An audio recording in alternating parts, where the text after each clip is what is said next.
Hey guys, আসসালামু আলাইকুম। আজকে তোমাদের এমন একটা গল্পের কথা বলতে চলেছি, মানে যেই গল্পটা একদম বাস্তবধর্মী এবং যেই গল্পটা একদমই বাস্তব। এটা কিন্তু কোনো কাল্পনিক একটা গল্প না। এই গল্পটা হলো কিন্তু বেস করে বেস করা হয়েছে একটা মধ্যবিত্ত বাবা একটা ছেলের জন্য কত কিছু করতে পারে সেইটা নিয়ে আজকের ভিডিওটা। তো বেশি কথা না বাড়িয়ে শুরু করি আজকের ভিডিও।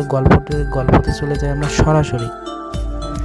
একটা পরিবারে একটা সন্তান পালার মতো সে ছিল এক বাপের এক ছেলে। তার ভিতরেও কিন্তু ছেলেটার বাবা ততটা একটা ভালো একটা বিজনেস করতো, বিজনেস করতোই না। তার বাবা একটা বাটায় কাজ করতো, কিন্তু ছেলে ছেলে গায়ের ও টোটো কোম্পানির ম্যানেজার ছিল, এরকম কিছু একটা আমি শুনেছি। তো তোমরা কিন্তু ইমোশনাল একটা গল্প, তোমরা কিন্তু কেউ সিরিয়াসলি হাসবা না। এই জিনিসটা কিন্তু আমাদের খারাপ লাগে। তো যা বলতেছিলাম, মেইনলি আমরা গল্পে ফিরে আসি।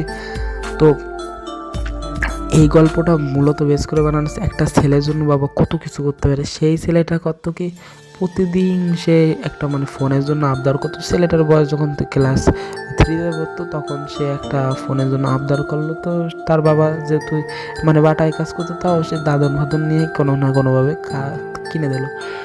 এই মাল আবার করিস কি না, ইমোশনালি বলতে হবে, এই মাল আবার করিস দূর, এই পোলা আবার করছে কি, সে ওরে তো ফোন দিচ্ছে এখন এমবি করার জন্য।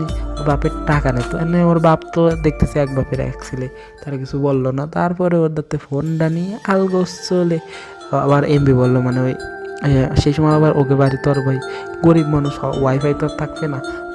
সে কী করে এমবি বললো। তারপর সে ওই মাল আবার করছে কি ক্রোমে ডুহে কি অ্যালেক্স ফ্যালেক্স ভাই, আমি তো বুঝি না। ওই হ্যান ত্যান সার্চ দেখলো। ওর কিছু বন্ধু বান্ধব আছে, তারা আবার বড় লোক বন্ধু বান্ধব, ওরা তো আবার দেখে। ওরা আবার কী বললো, পরিস হ্যান্ডেল মারি হ্যান্ডেল কী একটা বুঝলো আর কি। খুবই ইমোশনাল একটা গল্প, তোমরা বুঝতে পারো বাস্তব ধর্মে একটা গল্প।